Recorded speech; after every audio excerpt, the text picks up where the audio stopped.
Hey friends! Today I'm going to show you how to build your own naturally sourced terrarium from objects you can find outside your own home. Before we get started, make sure you have all of your summer subscription box supplies on hand.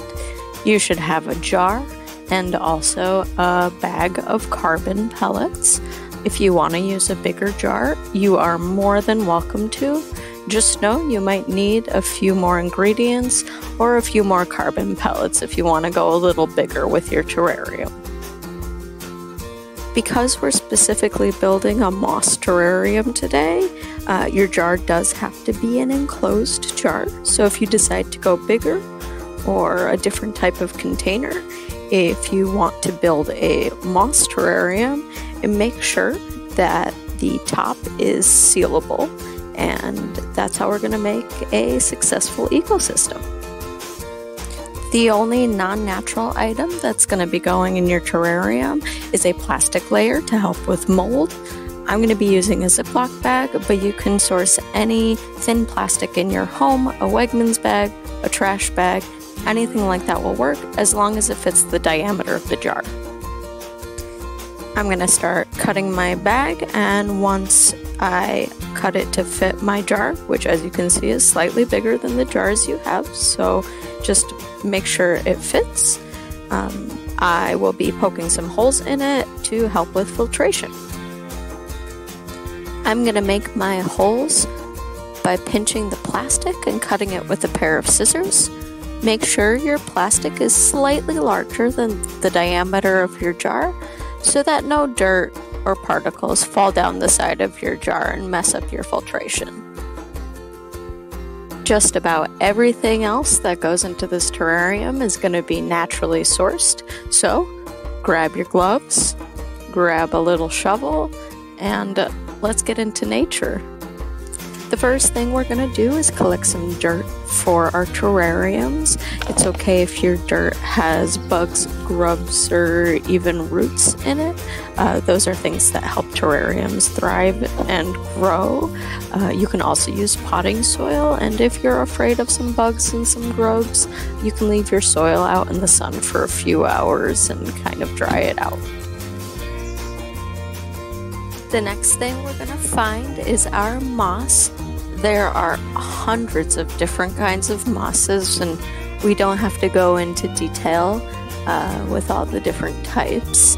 But you should be able to find moss more or less anywhere where there's rain or moisture. So from a tree log all the way to the side of your house, you should be able to find some moss. So let's go foraging. I ended up finding a ton of different mosses around my house, including this ground moss that is growing right up against my home. So let's pick some up. You should be able to peel the moss right up off of the object it's growing on, and some of them will even come off in these sheets, just like this kind of moss. Filtration is incredibly important for the survival of your terrarium, so make sure you collect about 1 inch height worth of rocks and pebbles to line the bottom of your jar. Everything else that goes into your terrarium is completely up to you. I'm going to add some bark into my terrarium to add some texture and also to add some surface into my terrarium to give the moss somewhere to grow.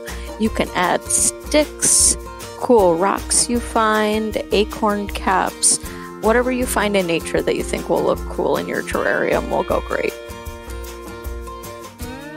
Something cool I found to add to my terrarium are these dried up grapevines. So things like this look amazing in terrariums. Get creative. You can use things from your home, or you can find some cool objects in nature like these. So here is everything I've sourced for my terrarium, from the dirt to the moss to gravel and pebbles, some cool sticks and stones that I found, just everything I need to build an awesome looking terrarium. So now that we have everything, let's get building. To start, I'm going to wash the gunk off of my rocks and pebbles. I also have this bag of aquarium pebbles from my house that look amazing, so I'm going to throw them in for some color.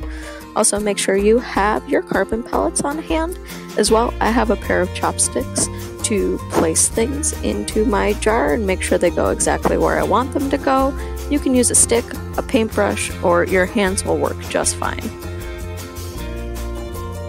Let's get our rocks all washed. I did find this cool zebra rock, which I'm going to use as decoration within my terrarium. The cool thing about rocks is because they're heavy, you should just be able to pour off the water. The dirt and the gross stuff will come off of your rocks, and you will be left with a bowl of clean and beautiful rocks to get started on your build. Alright, let's start layering. I made a base layer of all my larger stones, as you can see here, and I'm going to pour in these small pebbles to kind of fill in the holes and make a filtration layer. After that, you're going to want to pour your carbon pellets in and make a thin layer above all of your rocks. Carbon is amazing. It'll help with mold and it'll help your terrarium grow. Next up, put your plastic into your terrarium and let's start piling some dirt. You want your dirt to be about the same height as your filtration layer. Make sure you aren't pressing your dirt down into it. Doing that can cause mold to happen in your terrarium. At this point, the rest of the terrarium is completely up to you. I'm going to break down one of these sticks and use it as a center focal point, and it's also going to help give more surface area inside the jar for the moss to grow. But really, you can put whatever you want in this jar. Maybe some cool rocks or geodes you've found over the years, or even figurines or action figures to add some color to your jar. Just a note, when you start putting your moss into your jar, make sure you're reactivating it by putting it in some water.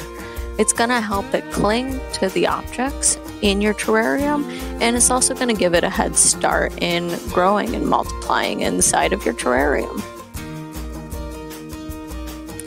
Here are a couple of shots from my completed terrarium. Before I completely seal up this jar, I'm going to pour some water down the sides of the jar to make sure the soil is completely saturated. Make sure you pour it on the side so it doesn't disturb any of your builds, and make sure you don't overdo it on the water. You might cause some mold if you fill it too much, so just add enough water for the dirt to get wet. Adding the water will cause condensation to happen inside of the terrarium, and water your plants so that you never have to open the jar again.